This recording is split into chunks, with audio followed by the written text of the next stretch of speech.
Hey everyone, and welcome to another Game Explained discussion. Welcome to part 2 of our 1 week later discussion of the Switch.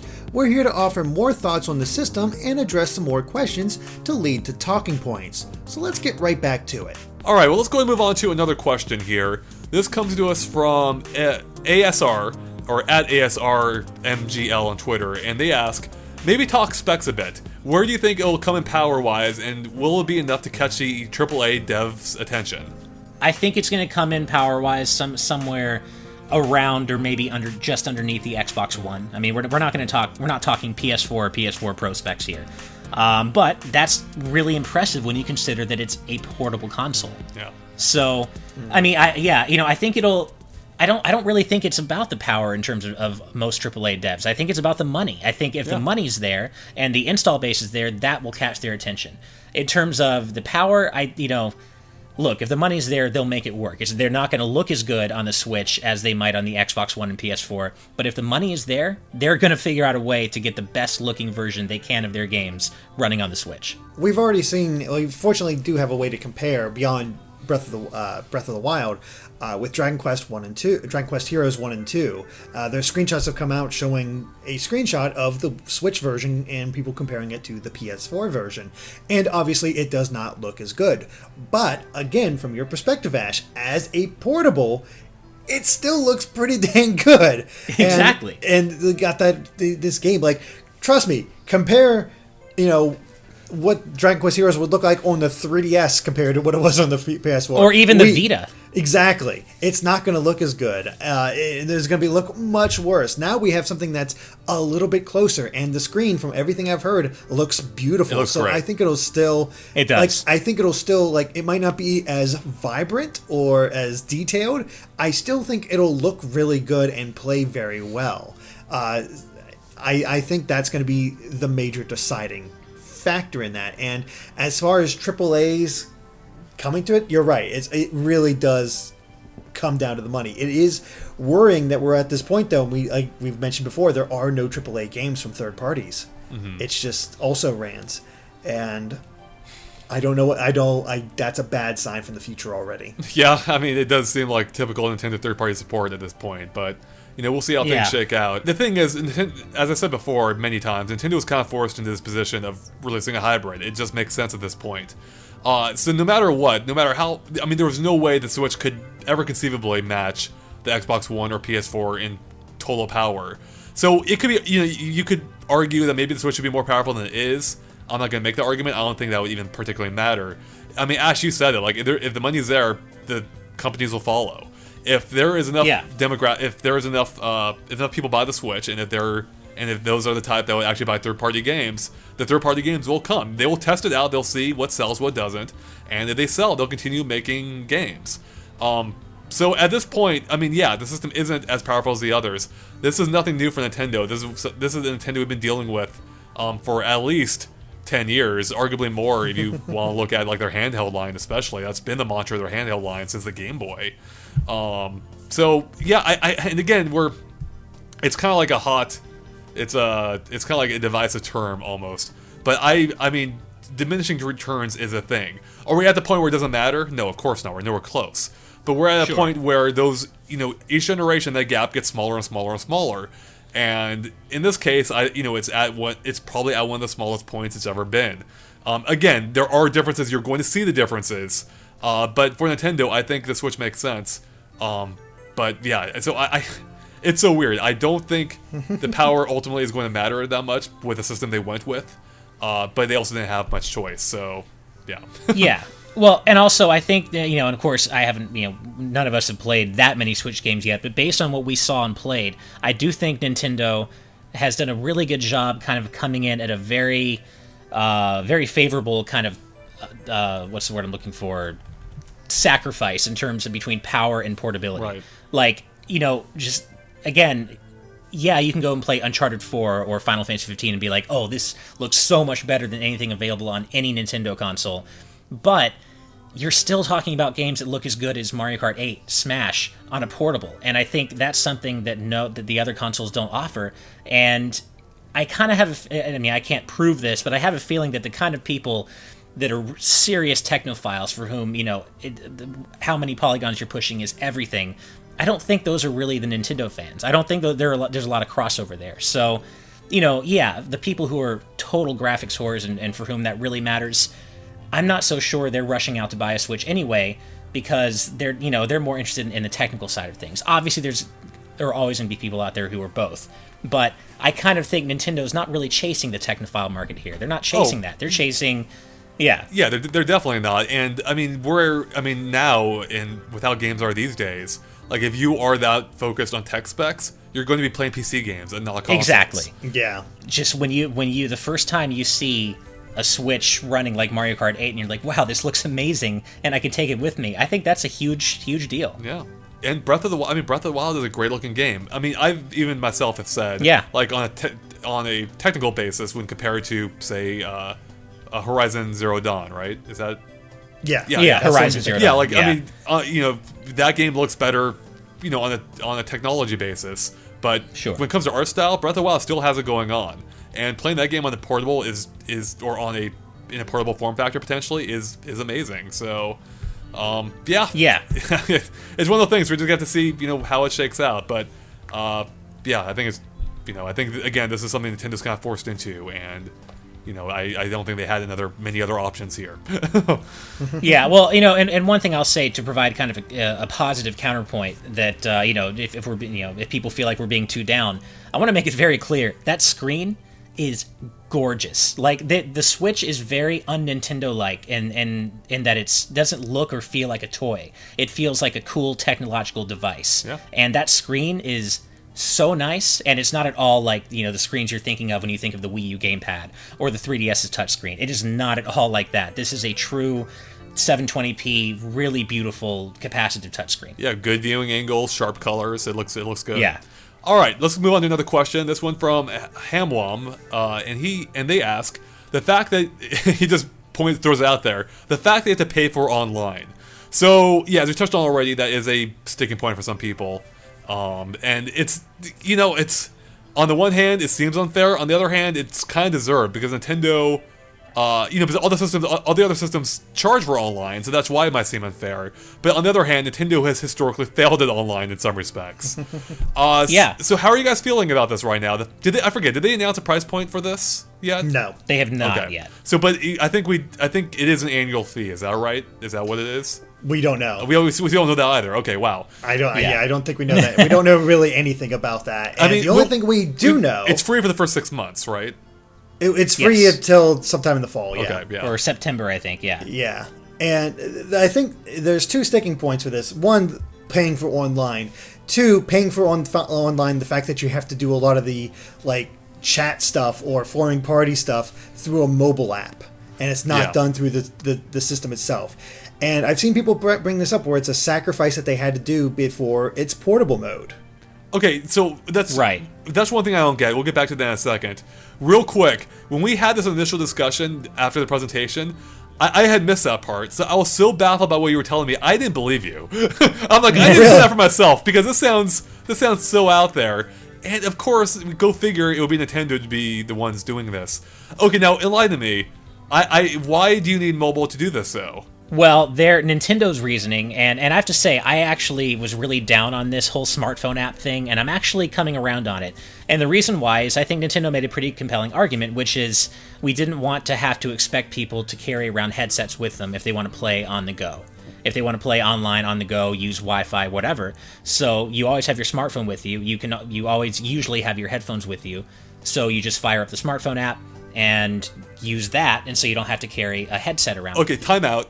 How's that any different than from just plugging in your headphones into a Switch and using the Switch's built-in microphone, assuming it had one? And that is the main, and that's the main sticking point, is that it's not equipped with a microphone, and I guess some people feel like it should have been. But barring that option, which that probably would have been the best option, but that might have jacked the cost up even more, I don't know. I can actually see why they're...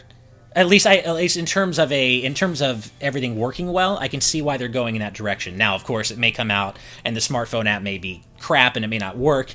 And, another potential sticking point for me that I brought up when I was talking about it with someone else, is that I already have to use my smartphone to chat with friends when I'm playing like Mario Kart 8 or Smash Right. Wii U with them, because there's no voice chat, and my phone will often die. So then I'm stuck not being able to chat anymore, and that's going to continue to be a problem by expecting people to use their phones to have voice chat. Yeah, for me, like I was playing devil's advocate there mostly. I don't know where I stand on this because I think I need more information.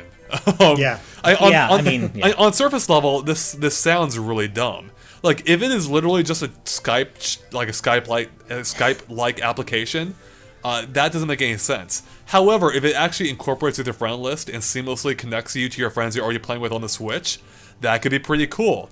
I don't know if Nintendo's going to do that, though. That's the thing. Like, I could just start Skype on my phone, as you just mentioned, and we do it the exact same way. But if it has a seamless level of integration, that could work. Granted, would it be better if it actually was handled all on the Switch itself? Maybe. But maybe they're doing some cool stuff here in the app that actually makes sense for it being on mobile. Like, for instance, what if there are ways to interact with your friends on mobile in ways beyond the context of the game? I don't know, sending emojis, for instance, or something, right? Something like more universal. Right. Like, I mean, that's a stupid example, but you see what I'm saying. That's something you can easily do while playing on your phone, or while using voice chat on your phone, while also playing the game without disrupting the gameplay experience itself. So there is potential there, I think, for some cool ideas. The question out there is Nintendo going to capitalize on that, or is it really just going to be Nintendo's version of Skype, which you could already do yourself? Yeah. That is the big question, and that's kind of where I fall. I need more information. It's like, on surface level, it sounds super dumb. It really does. Yeah. It makes no sense that we have to go through all that, but maybe they'll do something with it. Maybe not. It's Nintendo. You don't know. As far as paying for online, again, they have not proven themselves to people. And I think that's why a lot of people are getting up in arms about having to pay for the online. But I think if they do prove themselves and do make a solid online environment, yeah, whatever. I mean, I pay for PS4 Plus. I constantly forget to download the games. I barely play online. But it's also just something, that background, like, okay, it's $50 for a year, whatever. There you go. Yeah. You pay it and you forget about it. And hopefully Nintendo does something that makes it seem like that. Now, maybe I might be a complete outlier in this whole thing, but that is how I handle my PS4. I pay for the Plus. I forget to download the games constantly, and I don't really play online much, so maybe it's not worth it for me, but I still pay for it, so whatever. No, that's kind of how I feel, Derek. I mean, and just in general, like, look, servers cost money to run, straight up, and Nintendo's a business. That's fine. On paper, I don't mind one bit paying for online.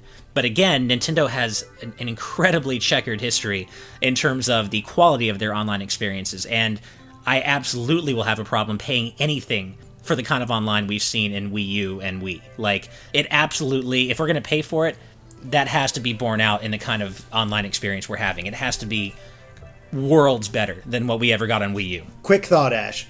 Yeah. If you notice any lag at all in Smash Brothers Online, will that not be the worth cost to you?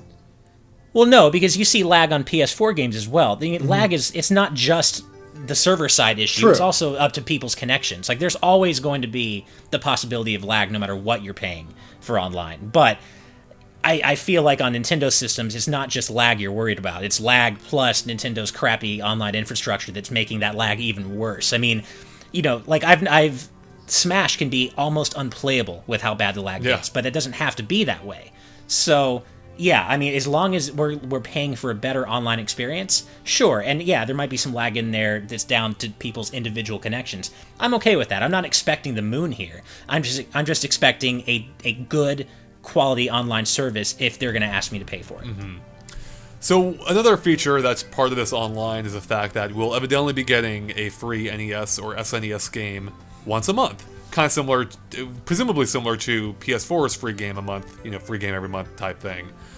Except, I think some more information came out about this recently, right? Where it's clarified that is it that you don't keep the games, right? It's not. Yeah, at the end of the month, the game is gone. So just like PS4 then, right? No, PS4 you keep it. Well, here's the thing with PS4, they have a new offering of games every month. You can download within that month, and it's yours as long as you keep playing for PS4 Plus. Right. As soon as you cancel your subscription, you'll lose access to those games. The difference with Nintendo's is that after the month, even if you've downloaded it, that game is gone. It's like a month-long rental. Right.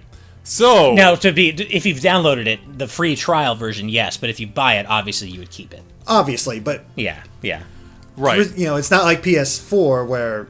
Right. Once you download it, it's yours as long as you pay for the service. Right. So I'm really torn on this. I love the idea of getting a free game every month, even if it's just for that month.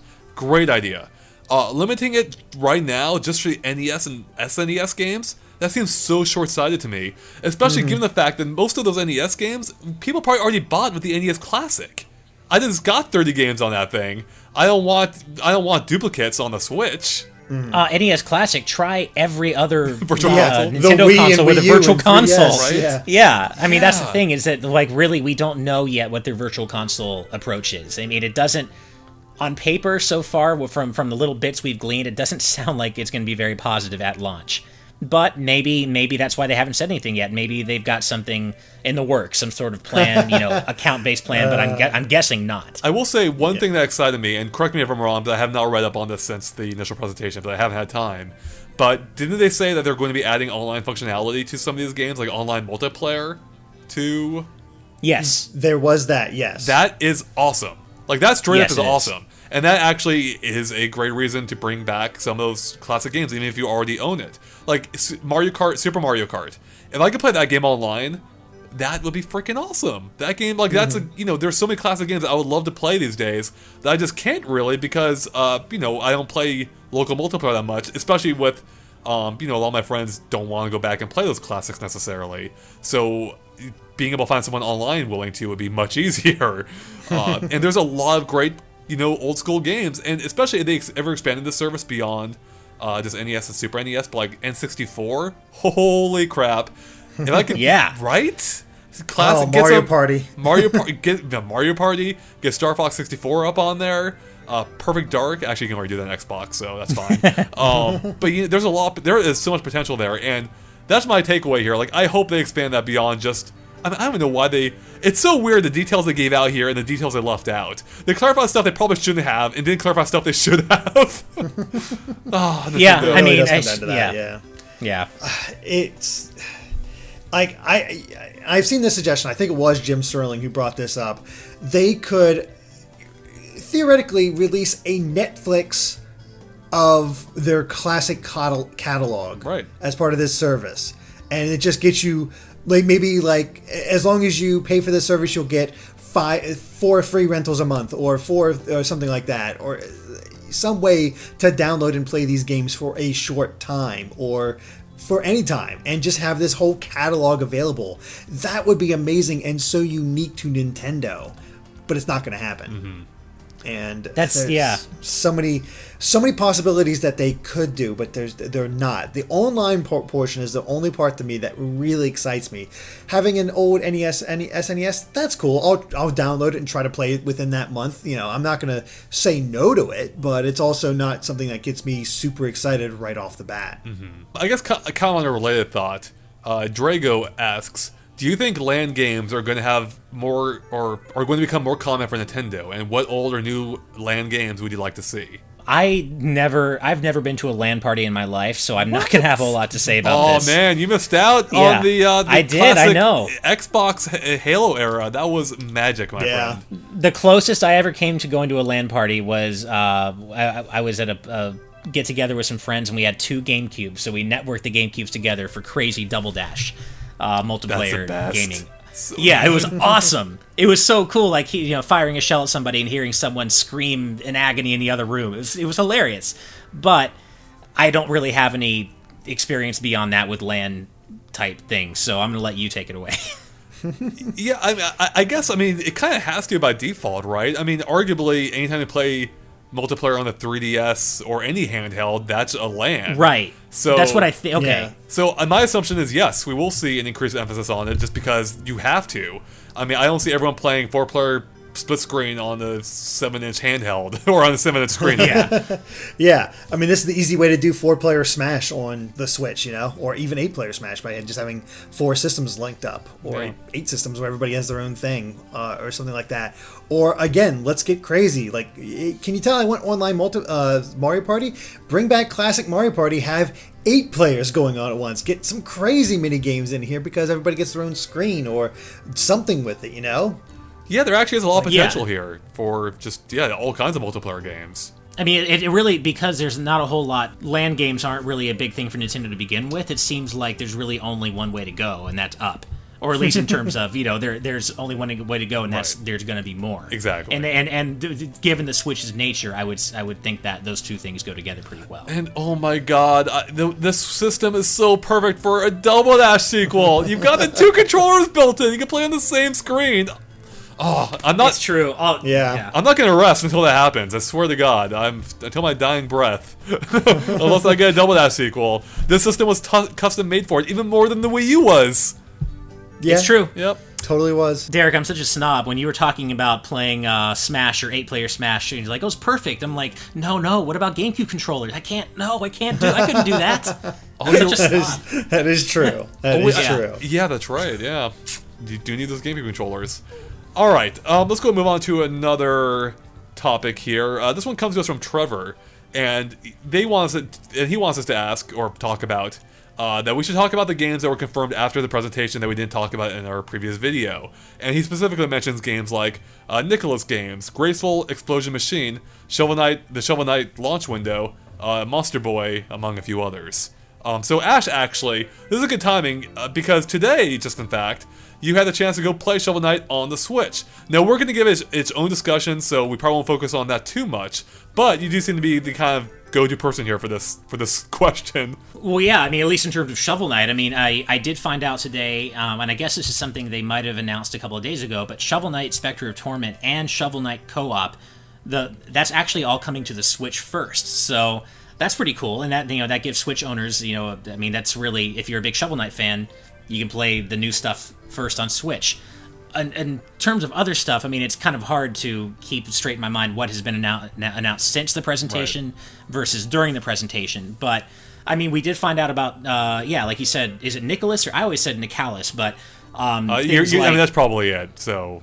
Right. Yeah. But yeah, we did know, we found out about the Binding of Isaac, which is actually, or Afterbirth, which is actually a launch title now, and that's pretty cool. We've got other stuff like 1001 Spikes, Cave Story, that's obviously an indie darling, gotta have Cave Story on there, and another game called Hydra Castle Labyrinth, which I've never played or heard of, but apparently it's really big in the Japanese indie PC scene. So, I mean, there's definitely some cool stuff that I feel has been announced since the presentation, but I just don't know if it's enough yet, Again, there are other things like Story of Seasons and Stardew Valley that have been announced, and again, those are really cool things, but I'm just not sure if they're enough to be like, oh my god, this lineup is incredible already. If you're into indie games, it totally is. Yeah. Like, these are some really great indie games coming out from all facets, and, they're, to be able to take them on the go, once again, is going to be great. Just have these short experiences that are really good for console. Or a lot of people like Stardew Valley, being able to take Stardew Valley on basically a tablet and playing that wherever. Minecraft. Exactly. Minecraft, yeah. I'm actually considering picking up Stardew Valley on the Switch because I've heard so many good things, and I'd much rather be comfortable while I play that game rather than sitting at my desk for my laptop. So. Right. Yeah, because if you guys see my laptop, it's a monster. So having the Switch is a much better option for me. There is something really cool about the idea. Is Stardew Valley, you can tend to your farm. And if you want to go get food yourself, you can lift up your system and take it with you to the kitchen and eat there. Keep playing. Yeah, I mean, I'm actually glad you brought that up because I have been thinking about how there are certain games without even thinking about it that I would want to get on the Switch and not PS4 or whatever, assuming they come out on the same release date, just because games like Sonic Mania or even I Am Setsuna, which is coming out in March actually, which I never got to play on PS4 and I kept meaning to get around to it, but I never did, and now it's coming to the Switch, and it's like, okay, well, it's not a graphically demanding game. It's not like I'm going to get a wildly different experience on PS4 like I would Switch. It's probably going to be the same experience, except on Switch, I can take it with me. Same thing with the games like Shovel Knight, Sonic Mania. I mean, that already to me is a big selling point. The fact that I can take this stuff with me, and these are games that are not going to be impacted by lesser hardware. Right. Yeah. That's going to be one of its major factors, and I think this is going to be a major boon for indie games, and hopefully we'll see even more come out, because there's a lot of these titles I've never picked up before, and with the lack of other titles on the Switch, maybe I will. I gotta get used out of my system, so might as well download or play these games in some way. It really is a good thing Nintendo started embracing the indie scene, a few years ago, because it's coming in more handy than ever, I would say. Yeah, I mean, that was one thing we were talking about in our pre-presentation discussions, which is like, Nintendo, one of the successes they had with the Wii U was really courting the indie scene successfully, and we're seeing that continued with the Switch, which is, I think, fantastic, because you've also got things that do push the hardware, like Fast RMX or Fast Remix. I'm not sure if that's how you're supposed to say it, but that's like the semi-sequel to Fast Racing Neo, which looked awesome on the Wii U, and it's going to look awesome on the Switch tablet as well as you take it on the go. So it doesn't necessarily only have to be, games that aren't graphically demanding as well. Yep, good point. All right, let's go on to the final question I have here from Brendan Jacobs, and he asks, is it better for Nintendo to split focus between the new Nintendo 3DS and Switch, or focus on just the Switch, especially with the limited install on new? I guess I got cut off here. So I guess he means the new 3DS, I think is what he's talking about. So yeah, I guess I don't know, Ash, I know you're a big 3DS gamer. What do you think about that? I mean, that's a tough question, because yeah, I love my 3DS. I still use it often, but yeah, I don't know how the 3DS and the Switch are going to coexist in my life exactly. I mean, the 3DS does still fit in your pocket, whereas the Switch definitely will not. So they do occupy different spaces. But yeah, is it best for Nintendo to, have a one console future? Probably, but at the same time, I can see why they don't just want to abandon this crazy audience they've amassed on 3DS. I mean, the DS line over the years has amassed quite an audience and has become notorious for being a really, really successful handheld line. But that handheld market is very much being eroded by mobile. So, yeah, it's a hard question. Do they keep the 3DS going to hang on to that audience they've already established, or do they let it go and hope they're going to migrate over to the Switch? It's a tricky... It really is. It's a tricky place for them to be in, and my opinion is that they should probably keep the 3DS going for a little while, but probably phase it out next year or toward the end of this year. I don't think they should drop it cold turkey, absolutely not, but they should probably start thinking about phasing it out. I mostly agree, because the thing is with the 3DS, it does do well. Nintendo has been king of portables since the very beginning. To drop that entirely in favor of a mobile device that's capable of mobile while also being a console is not a bad idea. We'll get more games from Nintendo on the Switch if they have both aspects of their development teams working on games for the Switch. But if it fails, all of a sudden they've lost ground on this portable market, and that's very bad. It's really awful, and I think it's not a bad idea to just keep peppering the 3DS with new games. Maybe not a lot, just a few, and we're already seeing that with, of course, Pucci and Yoshi's coming out, Pikmin's coming out at some point. We just got announced Fire Emblem Echoes and a port of Fire Emblem Warriors. So there's stuff to play on the 3DS throughout this year. Not a lot, but enough that it's not a dead console or not a dead portable completely. And they might want to look into maybe a successor in case the Switch doesn't take off. Maybe not put a lot of assets to it, but start getting some ideas of what they might want to do. So it's tough. I don't think it's a good idea yet to go whole hog on the Switch, but also that makes the Switch's opening a little weaker. So it's so hard. It's so hard to determine what they should do in this case. Andre, I'm just passing it to you. I mean, you're right. I mean, if they want to hedge your bets, continue support for the 3DS isn't necessarily a bad decision, but that comes at the expense of Switch support potentially. And that's fewer developers, fewer resources devoted to the Switch, as well as sending mixed messages. If you make a game that people want for the 3DS, that might come at the expense of them buying a Switch. I mean, for me personally, I wish they would just go all in on the Switch. Put all your chips in on the Switch. You need this system to be a success, and the stronger guarantee it has of being one, I think the better potential for Nintendo in the long run. Yes, it's a risk, but I think that's kind of what Nintendo needs to do. And I'm hoping that's what they're kind of doing internally. Yeah, we have more games coming out, evidently even more unannounced games coming to the 3DS. But I really do hope that that 2017 is effectively the end for first-party support. Maybe there might be a couple, I'd be okay if there's a couple more titles into 2018. But I really hope that Nintendo internally is gearing toward stuff more toward the Switch. Because if they continue this, we've seen time and time again, Nintendo can't support effectively two systems at once by themselves. And they haven't necessarily had to, until now. I guess the 3DS is still getting, third-party support. But for the Switch, again, there's a lot of indie support there. The third-party support isn't nearly as strong. And again, it seems to be Nintendo mostly carrying it largely by themselves, at least at this early point so far. So I wish they would go all in, especially because the 3DS, no matter, that is reaching the end of its life no matter what. It can't go on forever.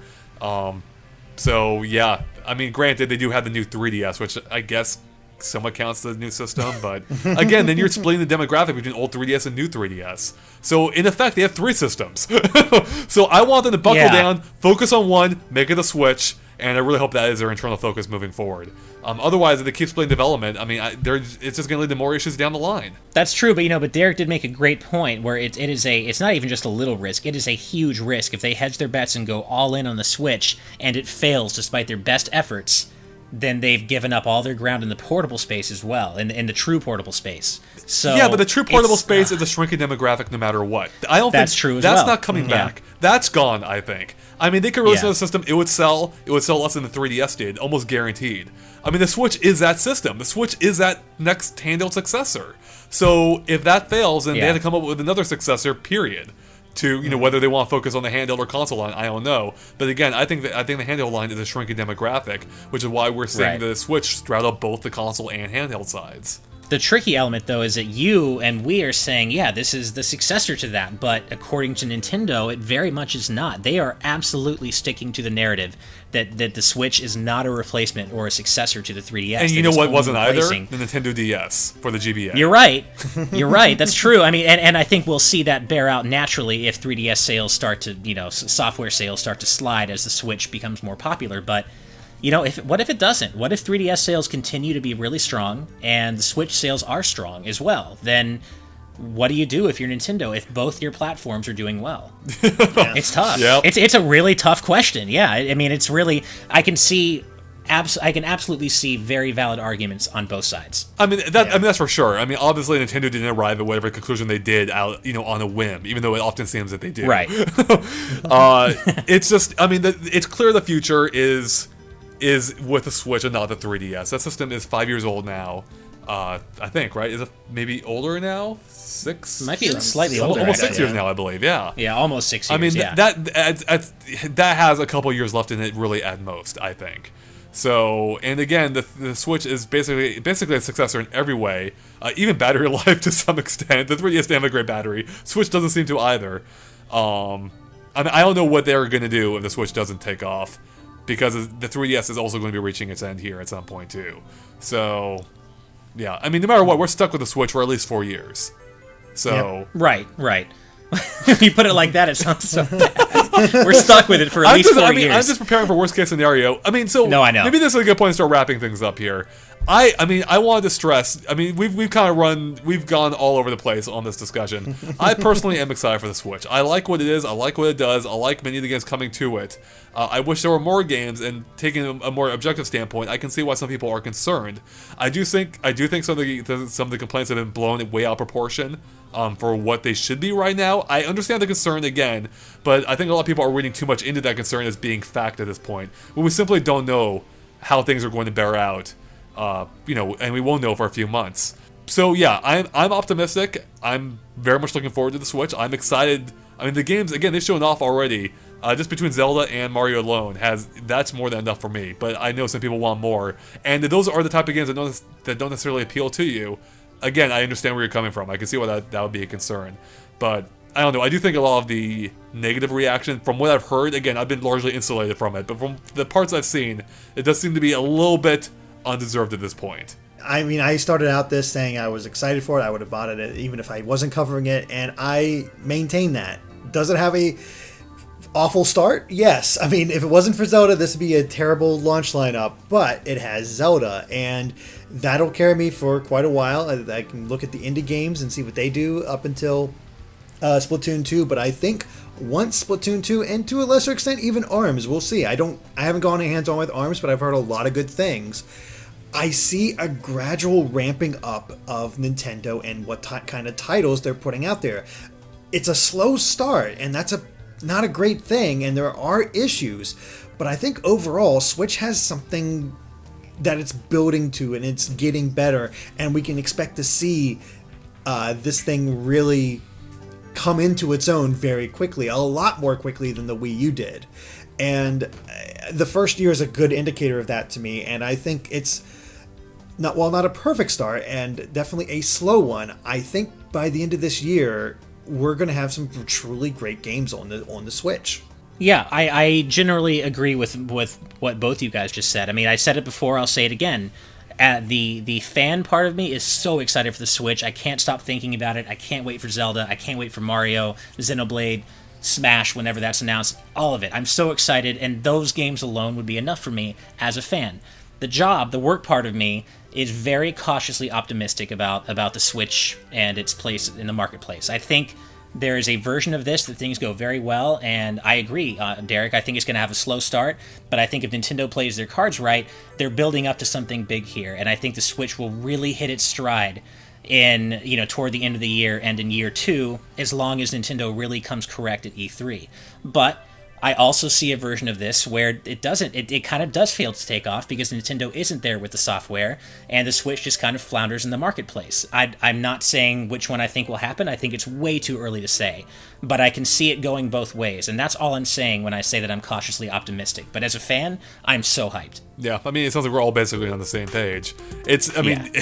It's hard to say where it's going to go at this point. I do think there is an overall excitement for the Switch, even with some of the negative videos out there from I was gonna say the usual suspects. Well, let's put it this way: our numbers have been way better than last year. I mean, there is a palpable excitement for the Switch, despite the negativity that some are feeling for it. Like, you get the right games in there and say it's for the Switch, people are going to check it out immediately. They are excited for this. They want it to do well. But again, there's that cautiously optimistic. We saw what happened with the Wii U. Let's see what happens here. Please be good. Yeah. I mean, that's it. And the Switch does have an advantage over the Wii U. Well, it has several advantages over the Wii U, but another one is that kind of word of mouth or looking at the person next to you and saying, "Whoa, wow, what's that?" The Wii U didn't have that. It's like, oh, there's a screen controller. Oh, what else does it do? Oh, that's it. Okay, cool. So it's a Nintendo console. That's fine. But the Switch, when you have that person sitting next to you on the plane and they see you playing the Switch with these detached controllers and these awesome graphics, depending on what you're playing, that sells itself. No. It's like the Wii's motion controls. You don't have to, Wii Sports, you don't have to explain why motion control golf or motion control tennis for the first time ever is cool. It just sells itself. And I think Nintendo's onto something with the Switch, and that the gimmick does sell itself. That's a good point. Yeah, I mean, it looks very unique. It definitely stands out. I think people will be asking a lot of questions to see it out in the wild. And with he playing Breath of the Wild. I was going to say, you mean like a Breath of the Wild? That's right. Yeah, I mean, in short, I'm just eager to see how things shake out. But I personally am excited for the system, and I really just can't wait to dive into Zelda. I mean, come on. I'll take that in any form I can get it, and I just want that in my face right now. Oh, wow. Indeed. Just shove it right in there. That's right. Yeah. Alright, I think we're about wrapped up here. I think we covered everything we can now. So, thanks guys for listening. If you liked our discussion, make sure to like and follow us on Facebook and Twitter at GameXplain. You can find links to them in the description below. It's a good way to keep up to date on everything we post. And of course, stay tuned to GameXplain for lots more on the Switch and other things gaming as well. Catch you later. Bye.